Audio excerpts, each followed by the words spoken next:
The consequences of ESPN being woke are once again having an impact on someone's life who I feel is innocent. At least I think he's innocent. I couldn't find any examples of Trey Wingo jumping on the woke bandwagon. I searched for examples on Google of Trey Wingo being woke or making political statements. I couldn't find any. So correct me if I'm wrong, if you guys know of an example. We all know that ESPN has entrenched themselves on the woke train since the murder of George Floyd back in May. In the past, though, the network has kind of sent mixed signals when it comes to woke politics. On one hand, they discourage their on-air talent from talking about social issues while on the air. That's the reason they got rid of Jemele Hill a couple of years ago. She consistently brought up racial issues and politics. Management at ESPN didn't want to risk alienating their audience, so they decided that Jemele Hill just had to go. It's also the reason that ESPN has been at odds with Dan Le Batard for a while. He didn't agree with their mandate banning political talk. However, there have been signs over the past 8-10 years that ESPN was beginning to embrace their wokeness. They gave their Courage Award at the ESPYs a few years ago to Bruce/Caitlyn Jenner for having the courage to transition to a woman. Remember back in 2014 when Michael Sam was drafted? In case you've forgotten, he was touted as the first openly gay football player that would be in the NFL. It wasn't that Michael Sam was drafted that was an example of ESPN being woke. It was the way in which they promoted it and the way they covered it. Michael Sam was drafted in the 7th round. He was the 249th pick in the draft.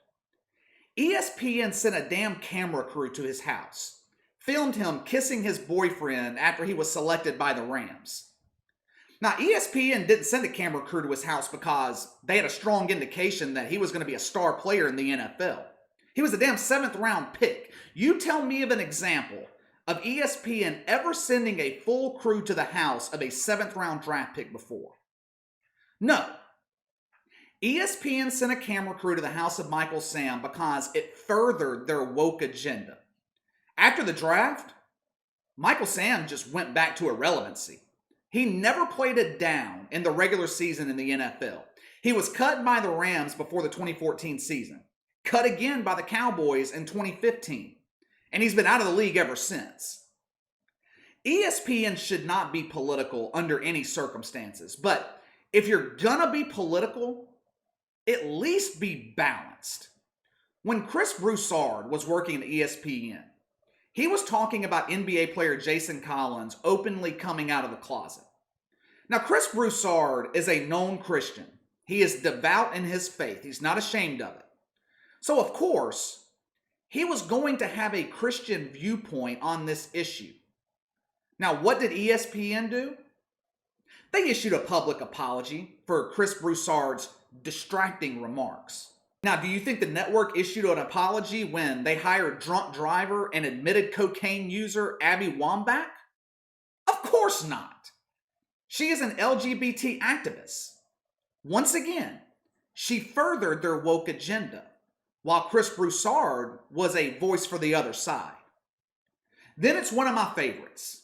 Jalen Rose, earlier this year, tweeted out this gem. He said, quote, "It is lazy how the media constantly refers to Jimmy G's appearance. Why not do the same for Lamar?" End quote. Talking about Lamar Jackson. Now, of course, he's insinuating that people talk about Jimmy Garoppolo being handsome because he's white. And people don't talk about Lamar Jackson's appearance because he's black. I don't even know what to say about that. For one, I don't talk about any dude's appearance. I don't care. Drew Brees could be the ugliest guy on the planet. As long as he keeps winning games in New Orleans, I don't give a damn what he looks like. He's wearing a helmet anyway. Jalen Rose was trying to stoke the racial flames, which is a prime example of why ESPN is struggling. So there have been red flags for years that ESPN was embracing this woke narrative. But these were subtle signs, I would call it. It wasn't something that was happening on a consistent basis.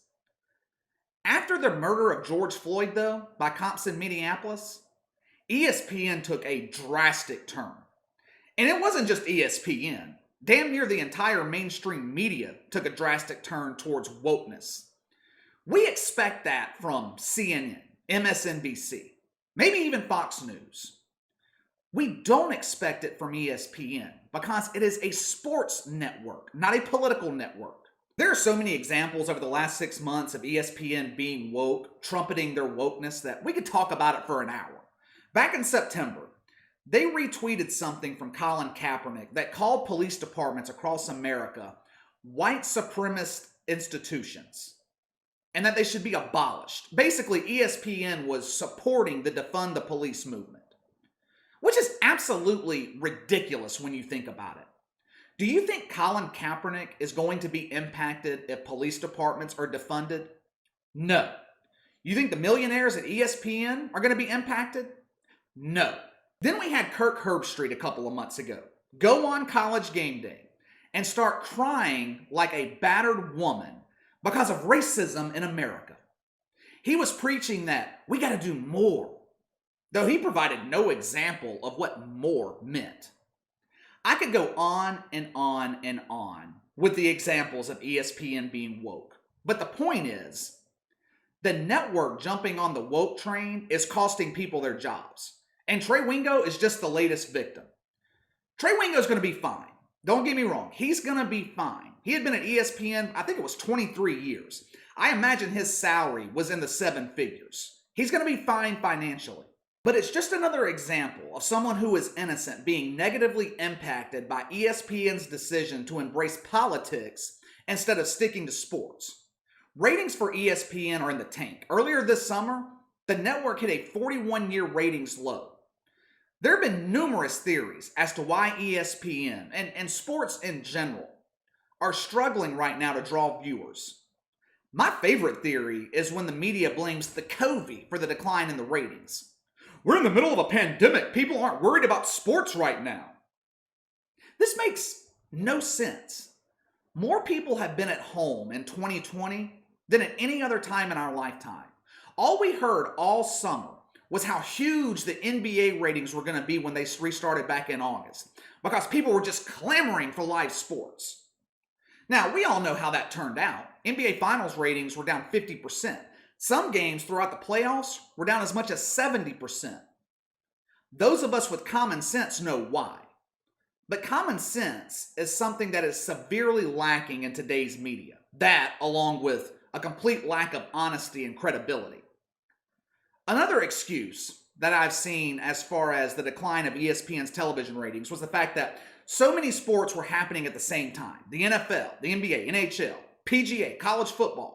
We had everything happening simultaneously. Now let me ask you something.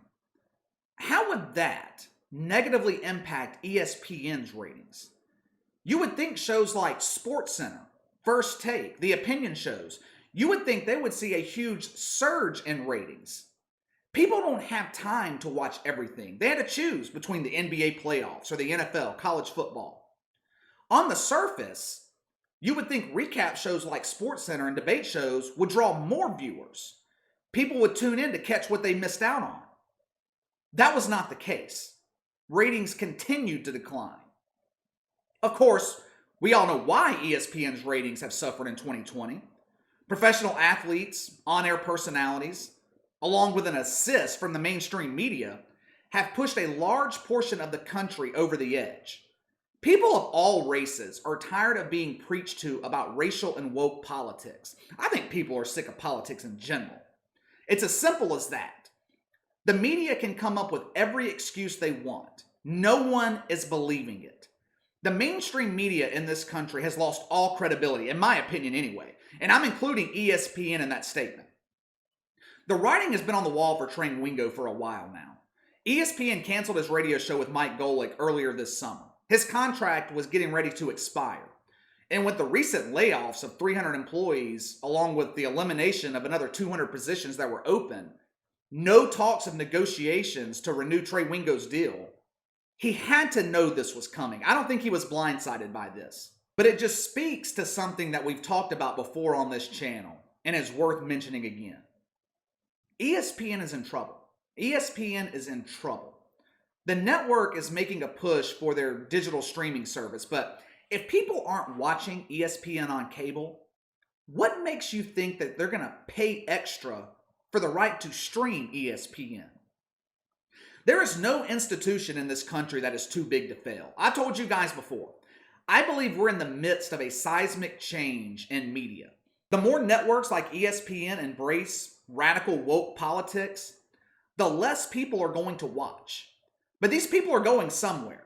More and more people are beginning to get their sports or their political news from YouTube personalities or podcasts on iTunes, Spotify, whatever. You know why? Because it's not agenda driven. A couple of months ago, Dan Patrick issued a sort of warning for SportsCenter anchors. He said working at ESPN took years off of his life. The pressure of doing a live SportsCenter every day for 15 years, reading off a teleprompter, words that were written by a 23-year-old kid fresh out of college, and you have no idea what's coming because it's being updated by the second. Dan Patrick said that he's more comfortable when he controls his own destiny, which is why he left ESPN in the first place. That's the future, in my opinion. People being in control of their own content. Not needing to rely on a network like ESPN and their agenda-driven viewpoints for distribution of that content. 25 years ago, if I told you that artists in the music industry wouldn't need record labels to distribute their music and they could make millions of dollars independently, you would have thought I was out of my mind.